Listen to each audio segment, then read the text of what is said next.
Good evening, everybody out there in the bigger European landscape. Welcome to another dialogue with conscious thought leaders. We have a female thought leader here. Before we get started, introducing Maike and talking about the topic, steward ownership, just some housekeeping. Now you all have your camera switched on, which we love and we appreciate. Claudia just mentioned you don't have to. Just make sure that you keep your microphone closed. We call it a dialogue, and indeed it should be a dialogue. So I'm going to facilitate a conversation. I've got some questions prepared. So I'm going to get the conversation rolling, but the invitation is very serious about you participating. That doesn't mean only asking. You can point out any comment. This is not a webcast. You see we're using a normal Zoom call. So use the chat function. Very straightforward. And just insert it there. Be ready. Once I read the question, that sometimes I try to group questions. There's no guarantee every question will be read out per se. Sometimes I actually do the opposite and just invite you to speak out and read out your question. Okay, so to get more voices, actually voices on the phone. Having said this, let's jump into it. Welcome, Maike. Thanks for being here. We had you on your on your maternity leave, or at least your recent mother. So she has a little baby in the background. Daddy's taking care of her. I have a little grandchild in the background. My daughter, the mother of the grandchild is taking care. It was funny to see the generational difference, united by the same topic. Let me do a quick intro to Maike, a very quick one. You studied business and ecological economics. I can guess what this will be about. So very interested in the impact. I guess it goes already by the study, ecological economics, by the impact of economics into the bigger ecosystem. And you're particularly interested in finding ways to leverage the positive power of entrepreneurship to solve societal problems, as well as the relevance of ownership for corporate behavior, which brings us exactly to steward ownership. You are a board member of the Foundation for Steward-Ownership. Okay, and we can talk a little bit more about that. You're co-leading the Purpose Foundation, so really at the core of it. But even more at the core of it, I found that very, very interesting, very cozy and familiar, and that's the buzzword, familiar is, and why don't we start there, that when you told me on how you got exposed to what today is called steward ownership, and there's much more modeling and much more structure around it, was in your family, was your mother's business. And why don't you share a bit of this personal anecdote, how you got in contact with steward ownership through your business of your mother? Yeah, cool. I'll do that. Thanks, Konstantin, and thanks everyone for being here. I'm thrilled to be sharing a bit about steward ownership and my personal story. So, my mom is an entrepreneur. She founded a company when she was in her early 20s, very classic kind of a group of really young people dropping out of university to do something that they thought was worth it to pursue a purpose, and theirs was that in the then emerging organic sector, they thought that suitable, reliable information was missing and that there wasn't a suitable partner for the growing organic food sector. So they thought, well, let's do that. All of them like no background in publishing, no background in organic food. All of them just really behind it with yeah, their heart blood and they founded a company. It grew to become one of the largest well, magazines and kind of publishing companies around organic food in Germany and is quite well known here.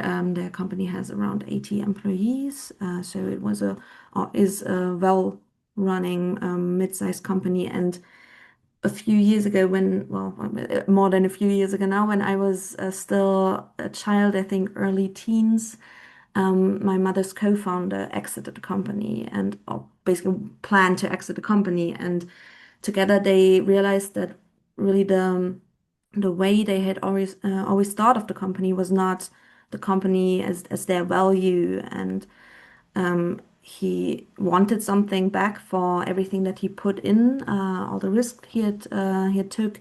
But for him, it didn't feel right that if he would now sell his shares of the company, which was a bit more than majority, he would actually get all the value of those shares as well. And also didn't feel right to him that this power that came with those shares should just be sold to someone to have Mm. whoever pays the most, but he really wanted a different solution. So they, together with well, at least the senior staff, they really looked at different solutions, different ownership structures, which is well, the topic, and actually decided on what we now call steward ownership structure, Hmm. ensuring that the company would always remain in the hands of the people actually taking responsibility for it. And we will dive deeper into that in a second, I How guess. long But ago was that? How that long was, ago? I think, in 2010, something like that. Okay. So is it fair to 2010, say your mother was 2011. an early adopter? Yeah, well, there are earlier adopters, but she definitely was an early adopter as Okay. well. Okay. I like that A because medium I early like adopter. I like that because it obviously then it comes in the family. You basically grew up with this in a Yeah, certain way. Let's get yeah. right to the core uh, of the definition. What is steward ownership? I'm sure you explained it a million times to different people. Let's start Yeah. right there. So to get clarity on what exactly is steward ownership. Yeah, it's definitely a great question if someone asks you at a party what you're doing and you're like, oh, so steward ownership is a ownership structure for companies. That's maybe the first and most important part to understand. We're talking about the ownership level here. And steward ownership is a structure that is, as you heard with my mother, is it's really old, way older than my mother's company or my like the organization that I'm working in. It has been implemented by companies for the past decades, and some of them are even centuries old. Um, and what steward ownership is doing is that it enshrines two principles into the legal ownership structure of the company. The first principle is the principle of self-determination. That means that the power, the overall control over the company, we call it steering wheel, always remains with people who are closely connected to the company. So it can't be automatically inherited, or power also can't be sold, but is actually passed on from a steward owner, as we call them, who's stewarding the company to the next.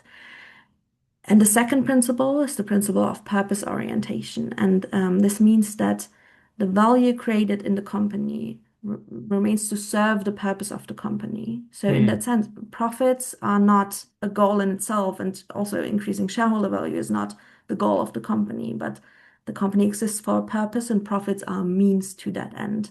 And those two principles are legally enshrined in the company in the long run and can't be changed by the next generations. Okay. So that's an obvious entryway. That Mhm. leads me to actually launch a question. I'm going to launch it in the Yeah. chat to the audience. Okay. And what you see here, and I'd like to do this before. It wouldn't be fun anymore if I do it in half an hour. The question is very easy. You may have heard it by now. Who of you has heard about steward ownership? Just raise your hand. And who has maybe direct experience with steward ownership? Okay, so Gies has certainly heard about it and maybe even some experience. That's interesting. Is your name Nicholas or Jonathan?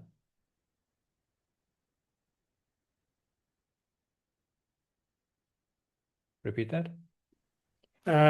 Nicholas. And Nicholas, yes, thank I've you. heard of it. Um, Not least because there was an event. I live in Oslo, and Oslo Innovation Week, there was an event which talked a lot about it. Okay, interesting. Okay. So we have two people that heard about it and one that has some experience. That's cool. Cool because we do a lot of education here then about it. Quickly, just to get this away, Iris, do you already have a question or a comment? I love it. I've just wanted to say that because I'm a lawyer, like a traditional lawyer, but I'm also a regenerative spirit and consciousness business, as you probably know or noticed already. Mm. So because of this, I'm lately really find myself giving advices about regenerative legal frameworks. So I Regenerative legal frameworks. You may have to explain what that is. Regenerative economy is absolutely a new and accelerating motion in the economy in the world, and regenerative is what comes beyond sustainability. So it's really like to regenerate the planet. Of course, it aligns with conscious business because both paradigms are seeking to prioritize values over money. Let's call it like this. So in this sense, there is a lot of similarity. And because of this, I heard about this model, and of course, Patagonia, and, was the lighthouse of giving the ownership to stewardship. And now we have rivers that become the owners, and mountains, and Okay. something big that people devote the company for a purpose, for a value, which is not money. And that's great, I find. Okay, thanks. Thanks for that. Well, let's go back. And I'd like to actually double click in a very logical sequence, now that you said what you said about the two principles. Double click on this self-determination, because one thing that you said is that control is always with the people closely connected to the company. Fair enough as a description. Elaborate a little bit more on that, because what does it mean, closely connected? Does it imply ownership? Does it imply people that work in the company? Because obviously the employees are closely connected. Some people may argue they're stakeholders, which in their way bring value to the company. So they are connected to the company, maybe not close. Give us a little bit more detail what that really means, closely connected. Yeah, I think you're putting the finger into the right spot, because it's actually really different depending on the company.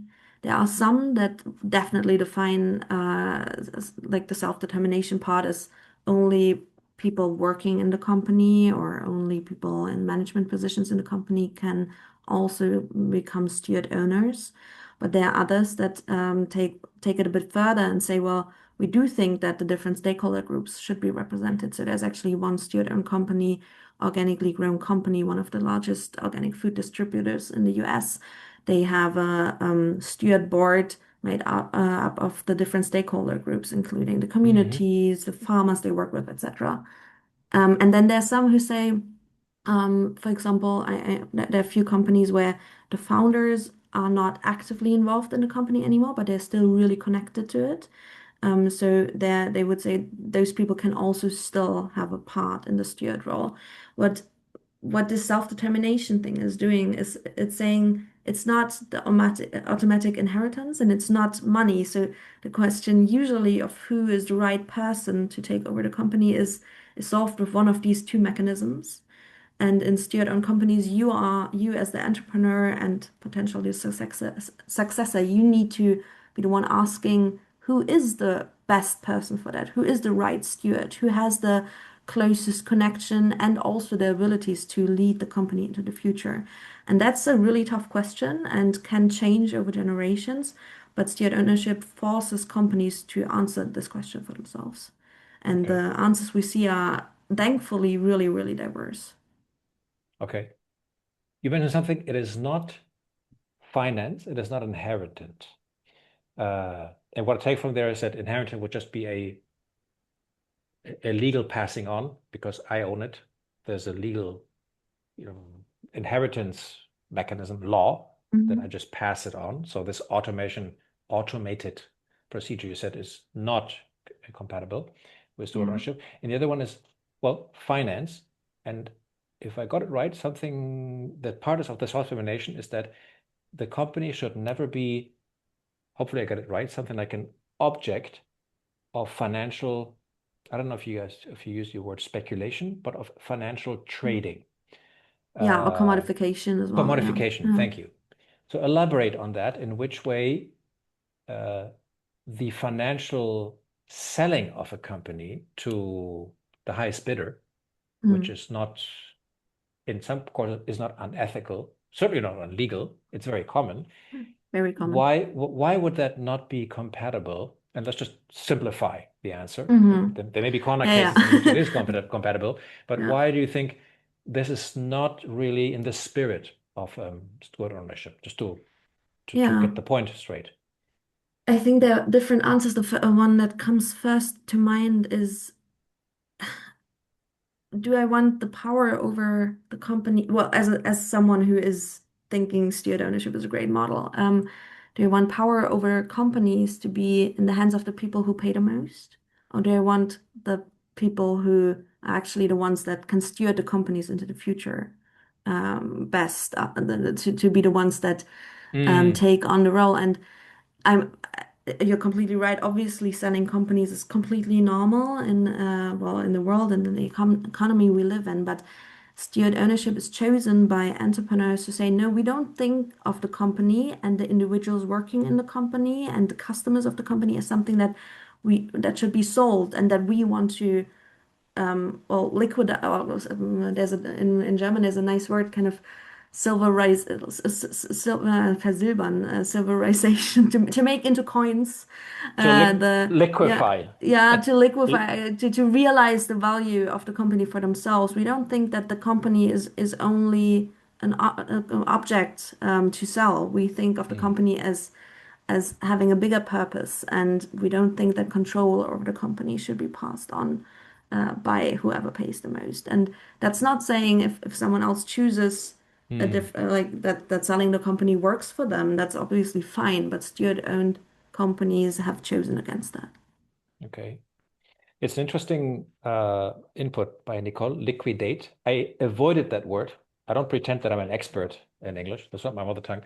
But liquidation normally is like you sell it and you close the company. So I try to Yeah, avoid that's that. that's why I was But also not versilbern using has it. a Yeah. different connotation to it. Yeah. Yeah, it's putting into coin is like the thing that comes to Yeah. probably the best translation for that. Yeah. Yeah, Yeah, monetize is a really good. monetize. Yeah, Exactly. monetize is That's the obviously best term. awesome. Thank Yeah, you for thanks, that. guys. Thank you, Geese. Thank you for that. I'm going to come to Jan's question in a second. Just double clicking still on the ownership question, because one aspect I picked up on prior discussions and reading on this topic was that it is certainly not mandated, but it is not uncommon for companies that decide for steward ownership to have a significant, I'm not saying exclusive or total, but a significant employee ownership. Is that the case, that employee ownership, again, not mandated, there are different formulas, but it is an important mix in the formula to actually have an ownership stake in those closely involved. Well, those that are very closely involved are the employees, the workers, or whatever you call these stakeholders. Is that the Yeah. case? That a lot of companies use employee ownership models, or? Um, I would say no. I think it's Okay. actually two overlapping circles. If you have the employee, my hands are not big enough to to do that, but if you have the employee ownership movement and then you have the steward ownership movement, there is a part that's overlapping, but there's also employee ownership that's very far away from steward ownership, and at the same time, steward ownership that's very far away from employee ownership. And I think one of the main differences for me, and probably the most important one to highlight here, is that in steward ownership, it's definitely not necessary, I guess, to have all the employees participate in the ownership Mhm. structure. So it's as completely okay to have one individual as a steward owner as it is to have 500 or 5,000. Really, it's looking at your company and seeing what's the best model of governance in that case for your company is the question here. And just to make that completely clear, there are employee ownership structures where employees participate in the value of the company as well, and get profit shares, um, and could, in some cases, even decide to together sell the company. And that's not the case in steward ownership. There's quite a clear difference there. But employee ownership, there's so many models in there that it would go into too much detail, I think, to That's fine. link a steward ownership to That's all of fine. them. That's fine. Yeah. Actually, if Geese is fine to share, I thought you had an interesting comment.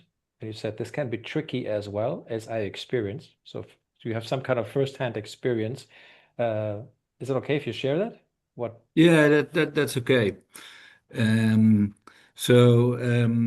and I'll give a little bit of context. Software company, I was the majority owner of the software company and leading it. And bit by bit, I rolled into this, and I So it started off with self-organization and becoming purpose-driven. So the purpose became our boss, and I stepped down as CEO. Hmm. And also at this, already before that, first it began with employee owned shares for key personnel, and then I said, well, let's make everyone and a shareholder.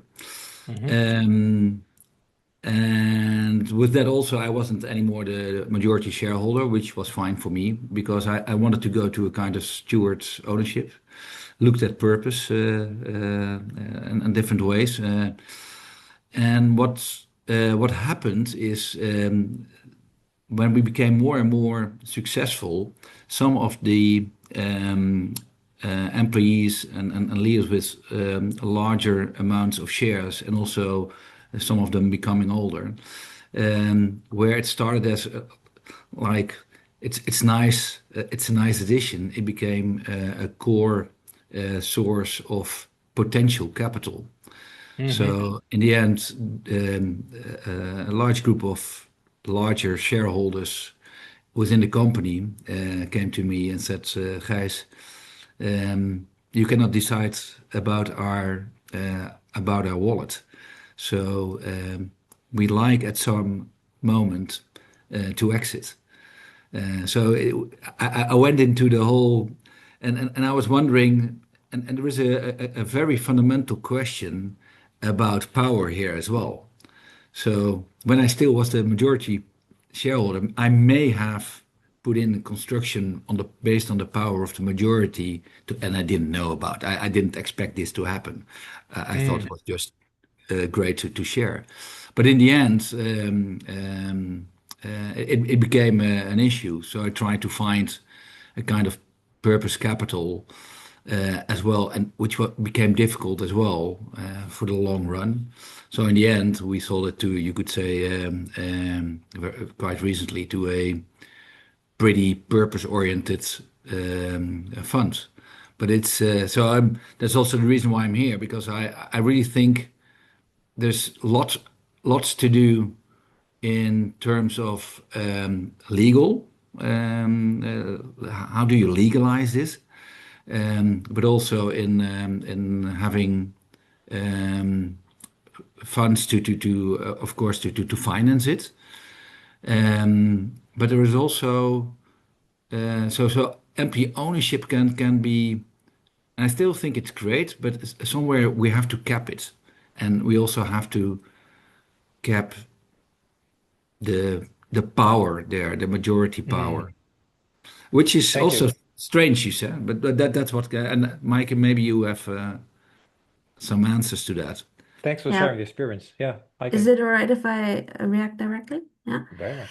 Um, I think what you describe is something that a lot of people experience, and it must have been really hurtful. So thanks for sharing this here. Um, and I think what's quite important, like for the topic that we are talking about, is that in steward ownership, the quality of capital changes in a way that they wouldn't have been able to capitalize on their shares, right? So the power would have been able to spread amongst all the employees, but if they wanted to leave the company, they could have, and the power would still remain with the steward circle, and they couldn't have taken it with them and like sold it or something. And I feel like in a lot of entrepreneurs turn to employee ownership because they think like the idea of it is really great, but often they think it has the steward ownership component in it. So we often see cases like yours that then afterwards turn to us and are like, huh, could steward ownership have prevented it? And I think there's a lot of, as I said, the different employee ownership models that exists out there are so diverse and so unclear in their definition. There are amazing people working on making this landscape a bit better to navigate. But Mm. yeah, I completely feel you, and I think a lot of people have these experiences. And just going back to the company of my mom, they decided that for their company it would be best that all employees are steward owners of the company. But as I said, if one of them decides to leave the company, they don't take anything like from the value of the company. They leave and well, obviously they don't have their wages anymore and everything, and they leave the power as well. And there are different ways to do that legally, and I think Iris, as a lawyer, would be interested in them, but I don't know. They go quite far into legal details.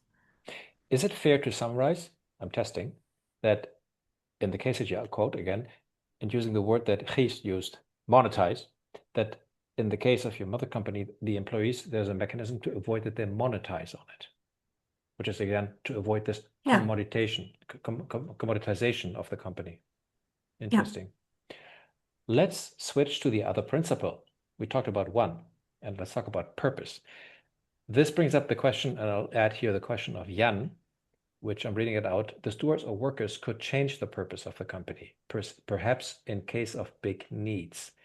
Before you address that, I just want to have a little pretext to the question. How fixed does that purpose have to be? Leading to Jan's question. Things may change, the circumstances, within 10, 15 years of a company. Give us some more context on how fixed, stable, unchangeable a company has to be, a purpose has to be. You call it purpose orientation, which doesn't mean purpose stability or unchangeability. Let's talk about that. Yeah, very good that you picked that up. There's a lot of confusion around that. Yes, as you said, it's purpose orientation, not a fixed purpose, and that means it's completely flexible. I think what this principle means more is that we have a lot of companies today, and particularly the legal structures of a lot of companies today are structured in a way that they exist to create wealth for their shareholders. And we take that out of the equation with steward ownership. So why does the company exist then? It exists because of the actual reason that most companies are founded, because there is a problem it wants to solve for either for very small, for a few customers, or for society, or for parts of society. And that like purpose of solving this problem either on a big or small scale and using profits to solve that purpose is what the companies that are steward owned are all about. And obviously that purpose can change. And there are some companies that combine steward ownership with a very fixed purpose. So Ecosia, the search engine that plants trees, one of the, or like the largest European independent search engine, for them it was really important to really fix that they exist to plant trees to fight against climate change, and that they can do that. But there are others that that their purpose is to create great toys for children, and if at some point whoever is then the steward of the company decides that that's not the best purpose for the company anymore, it's quite flexible and can change over time. Let me actually invite Nicholas to open his mic, read out the question. I think it's a great one. Yes. Yeah, I should say, from my perspective, I'm a former consultant, but actually I'm an academic and have been for the last 20 years. So purpose is something I sort of research on. So my point here is about on the issue of purpose. I can look at powerfully worded purposes like Patagonia, perhaps Tony's Chocolonely, EcoAlf in Spain. And I can look then at Exxon, and it has a very nice phrasing about sustainability. But whereas we might argue that some of those other businesses really do embed it into the core, I would say Exxon, when they talk about sustainability, it's a tiny, tiny percentage of their business, even if they make it central to what they talk about, what they are doing. So it's one thing about talking about it, it's another doing it. Yeah, and I think that's rarer. And yeah, also what we see is that as businesses grow, you get this purpose drift. You get pressure from perhaps external investors who want to push a business in a different way, and the company starts to perhaps lose the integrity of its purpose. And as I said, sorry, that's not really a question. It's merely a comment on perhaps the challenges as I have seen them. Yeah. Yeah, and I Well, would argue that a company like go ahead. Exxon doesn't put purpose in the focus of, as you said, but they actually exist to create shareholder value. Yes, And but they don't that's say like, that. They say no, they nice don't stuff say about it, obviously sustainability.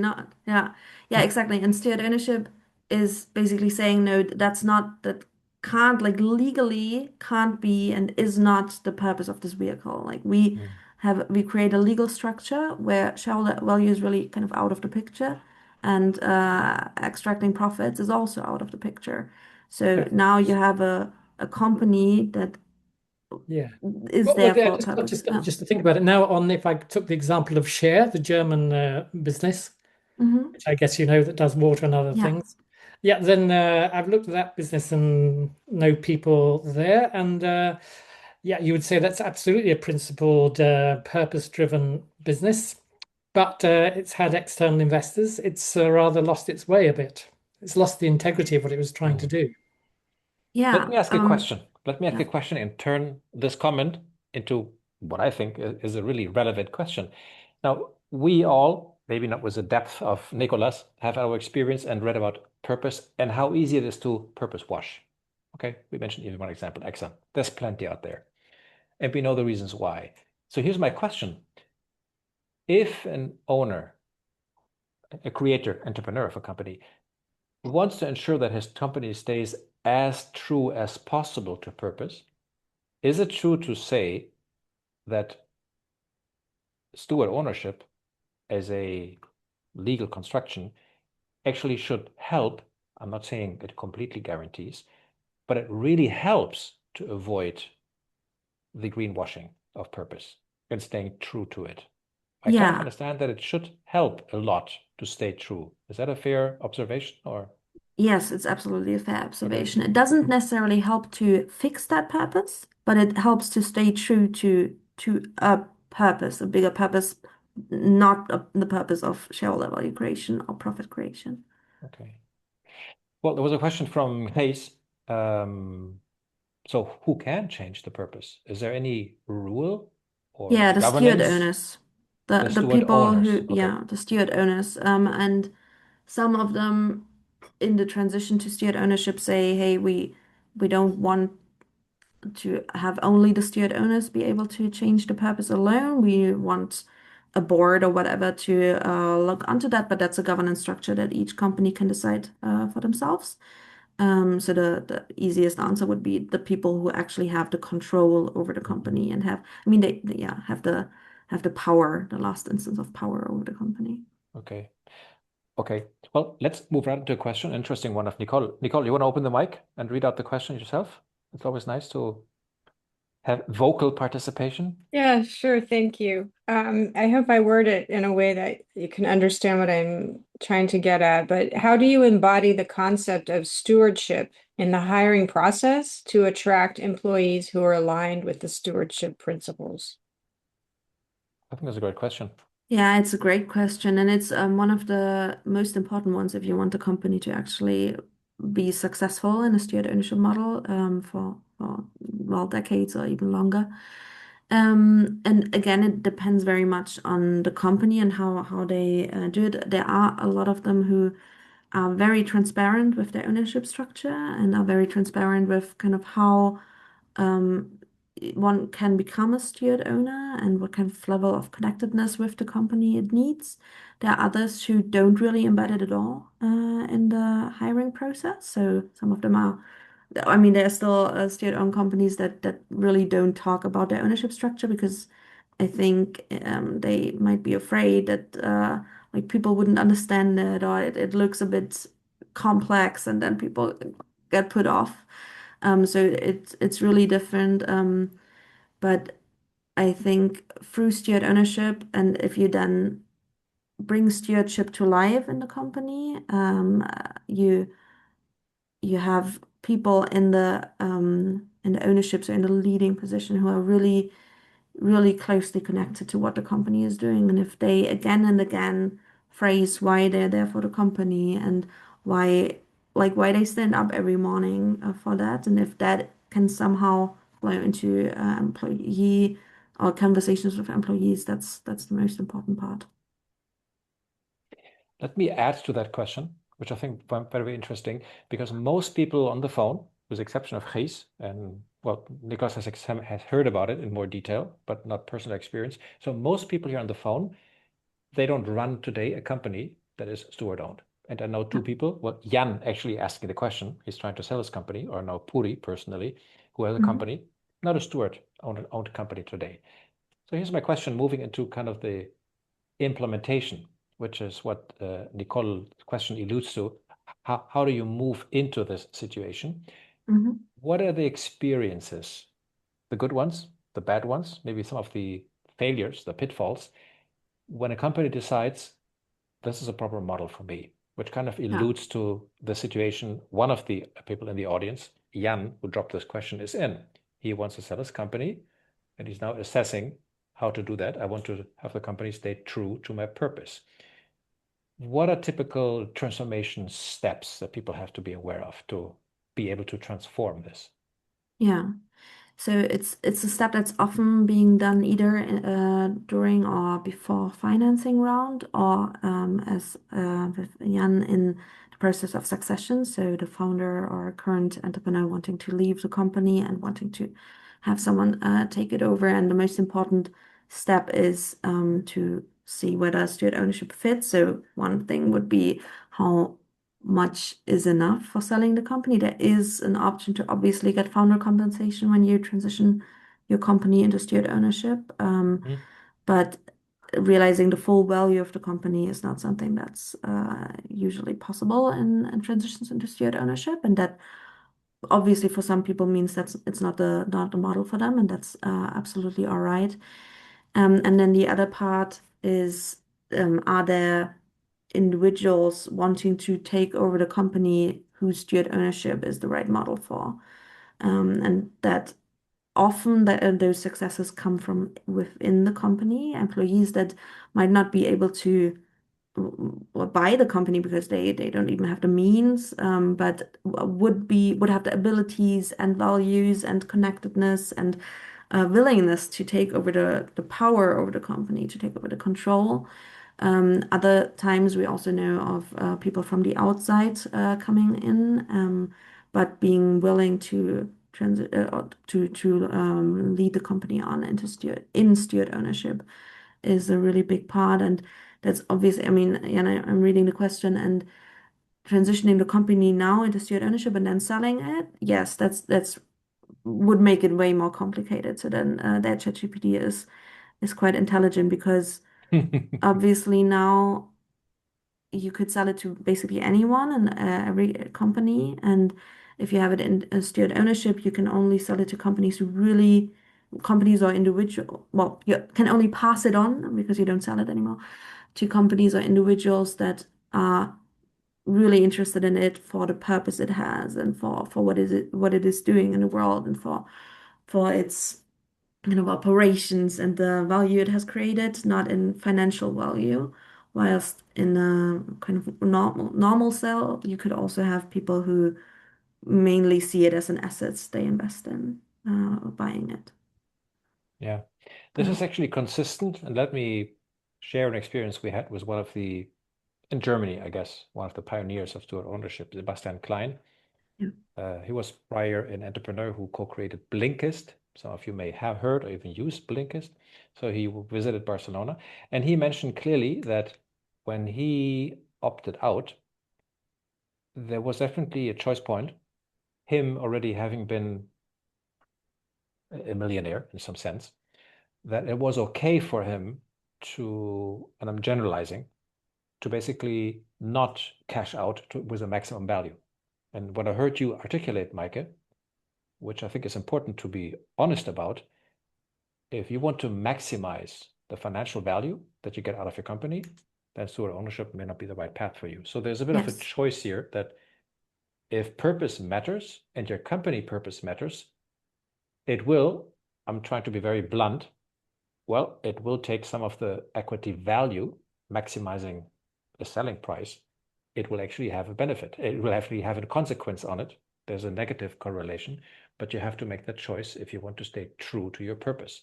Is that true, that you really have to choose to some degree? You can't have it both?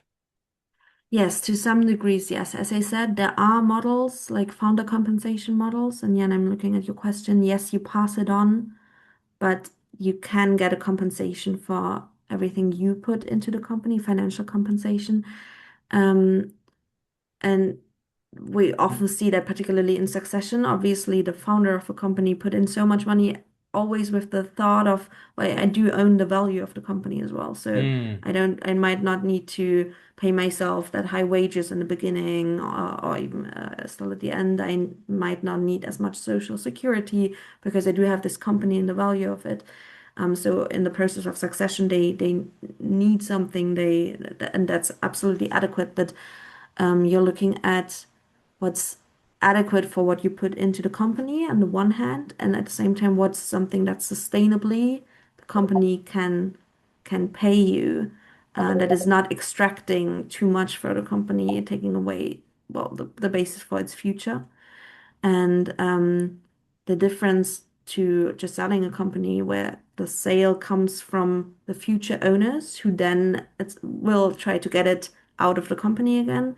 In steward ownership, the founder compensation comes either from a financial intermediary, so a fund, steward ownership fund that would fund you or something, or it comes from the cash flow of the company over time. So it needs to be mm. something, as I said, that the company can sustain. And an adequate return here, founder compensation can be really high. But so I don't know. One of my colleagues, I think, once said on stage in steward ownership, you can become a millionaire, you can't become a billionaire. And Interesting. but it depends on the success of your company. So let me insert something interesting, uh, a data point, and I'm not trying to test you on the data point, but you may have experience because this kind of speaks to the financial situation. Now we talk about one dimension, which is the selling price, and Jan follows up the question, so it's just passed on, maybe not sold, and you're saying, well, yeah, there's a founder recompensation, but probably not going to get a billionaire. You're not maxing it out because you believe that the purpose and staying true to it is something that you want to dedicate. I think Keith's comments before were speaking to that.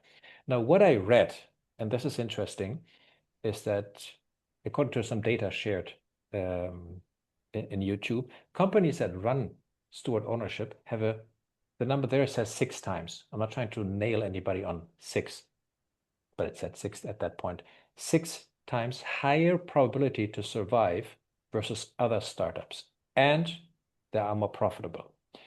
Now that coincides, for those among you here on the phone that know a little bit about conscious capitalism, one of the, let's say, magic, making a square round, kind of, observations from conscious companies goes in this direction, that at a first sight, investing heavily in people, doing stakeholder ownership, being true to your purpose, one of the 3 pillars of conscious capitalism, conscious companies, they have more upfront investment, and that may have a higher direct cost. But actually, if they operate well, which is not always easy, they have a higher financial return. Okay, so it's not about either or. You do have a higher direct cost, but there's a lot of indirect overhead type of costs that you save, and you have higher returns. There's not an automatism. You need a successful business model, of course. But I'm saying there are ways that have been observed in conscious capitalism that you can actually combine both. It seems that this is the true, that you may not be maximizing your shareholder value out of a company, but it seems to be an empirical observation, and this is actually the question, sorry for the long pretext, at the detour around conscious capitalism. There seems to be some empirical evidence that steward-owned companies operate, in average, more successful than non-steward operated companies. Help us to understand that. Yeah, so the data is based on empirical data from Denmark, where because of the legal structures they have available there are quite a few really old steward-owned companies and enterprise foundation models. And the data shows that. I can definitely say that. I've talked to the professor who has spent his life looking at the data for quite a while. I think one of the reasons, and there might be way more, but one of the reasons is that steered ownership gives you quite the ability to have quite a long-term focus. Because you don't have the quarterly kind of reports to shareholders that where the company needs to be at a specific value, or you just have a bit more room to breathe and actually look at, hey, where do we want to go with this company and what is best for the purpose of the company, not only Mm.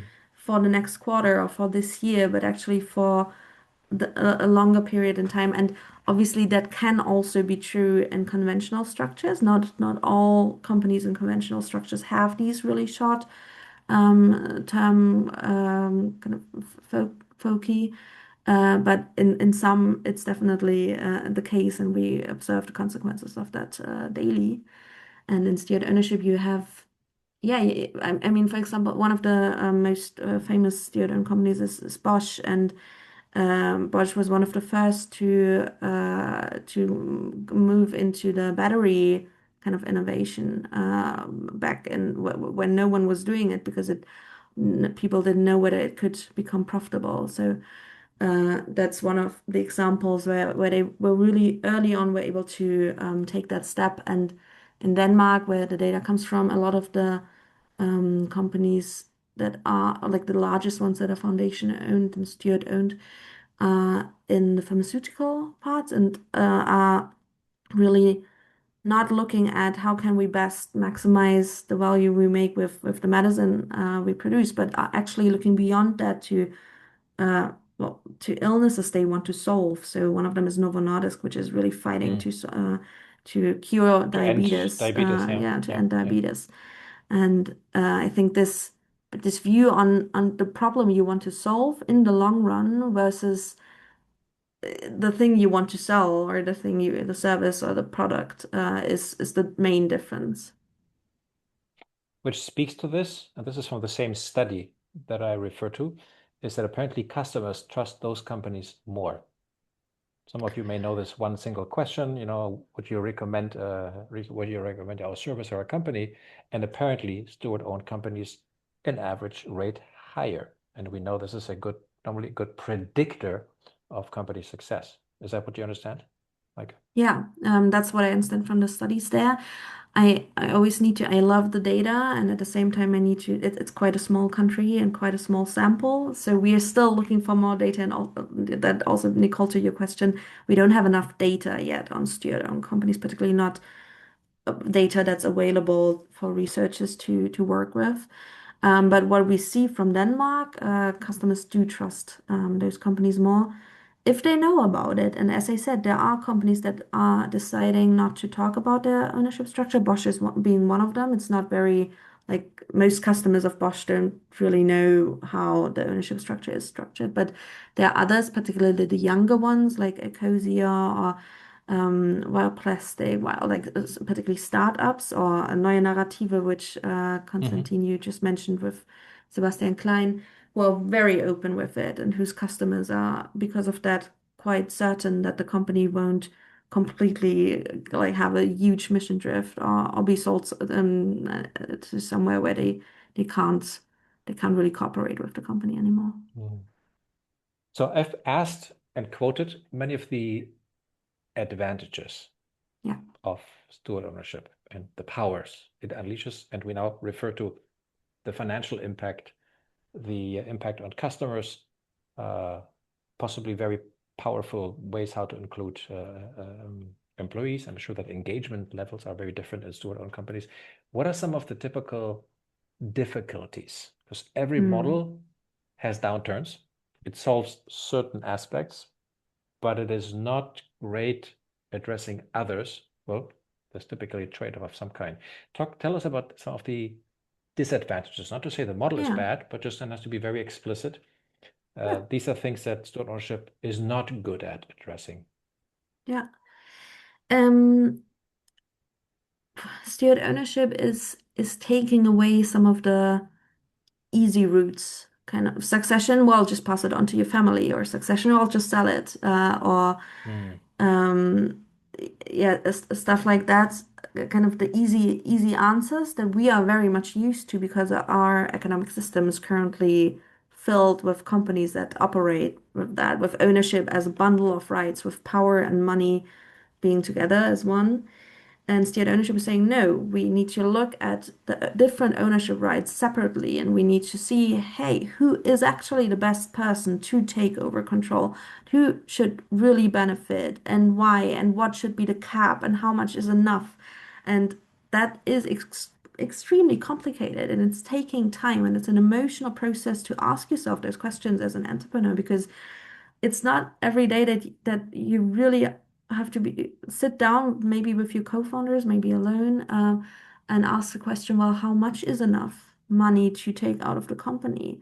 And Interesting. am I still the best person to lead this company, or should actually someone else do it? And that, as I said, it takes time, which some entrepreneurs don't have, particularly if they stumble over Steward-Ownership a bit too late, maybe when they already have sold some shares, or when they're currently in they have money left for a month and they need to find financing, and you can't start a full, well, you can, we have seen people do Mm. it, but it's quite quite a task to start a full Steward-Ownership journey then.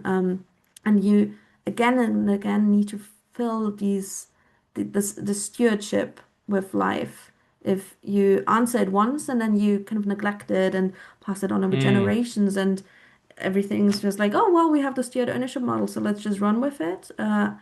It can definitely very quickly fail, because I think there's a risk of basically a vacuum of responsibility existing, where you have this model, and then like a part thinks, well, now the company belongs to everyone, and the other part thinks, well, the company doesn't belong to anyone now, it just belongs to its purpose, and you Okay. still need people actually taking on responsibility. And that's quite complex, and the complexity is also a disadvantage, Interesting. obviously, particularly the current legal complexity. Yeah. Very interesting. Very interesting. It's very interesting listening to you in terms of the incremental thought process, the focus and clarity about purpose and making this a priority, Yeah. that this takes a level of dedication and commitment, which, and then you mentioned something equally important, which is continuous tuning and care. Yeah. So this isn't an easy route, which is very similar to conscious companies, that they have so many important variables, and I always keep repeating, if done well, but they're not easy to put into place and to keep in balance and to keep nurturing, etc. A lot of care and love. Yeah. Before going to closing the last 4 minutes, we have maybe one or two more questions. Let me quickly leave you in the chat so you can copy it out before we leave, indeed, in 4 or 5 minutes, announcing the next dialogue. So you have it here in written. Anyway, if you get our newsletter, you'll get it there. Let me actually look into the future, and nobody's pretending that every company should be a steward-owned company. You're saying that very clearly. For some companies it is not. I would assume, though, and I'm not trying to trick a question, that you have a bit of a vision, which I think is shared with conscious capitalism, that, well, ideally, best case, the economy, I'm using a more general word even, should move into a direction where purpose matters.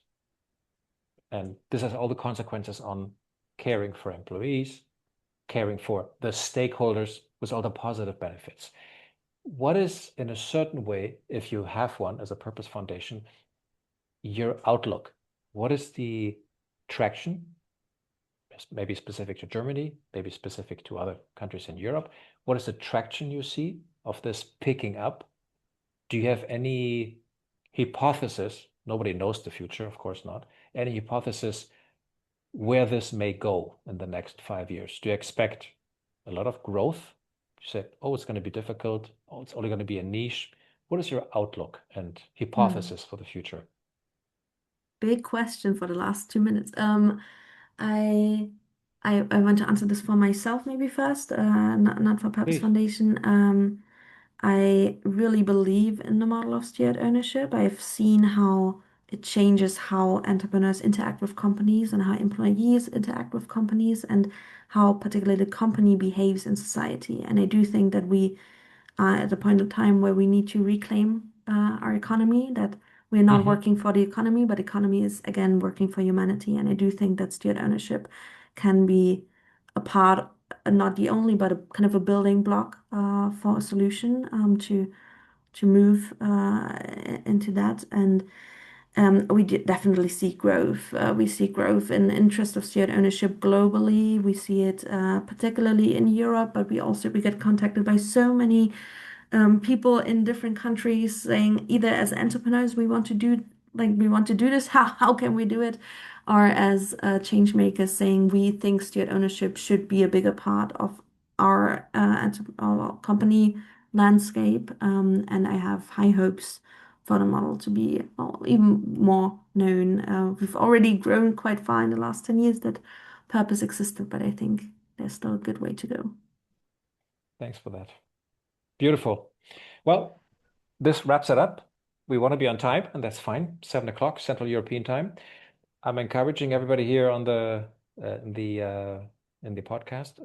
Put on your microphone. Just let's say a little bit of a thank you and bye-bye in your own language. There's always fun. And thanks, Maike. This was very interesting, very intimate. We got very specific and detailed, and I loved the many contributions and questions from the audience. Thanks to both of you, and see you soon in the next dialogue on Jan 15th. Bye-bye. Vielen Dank. Thank you. Auf Wiedersehen und tschüss. Bye.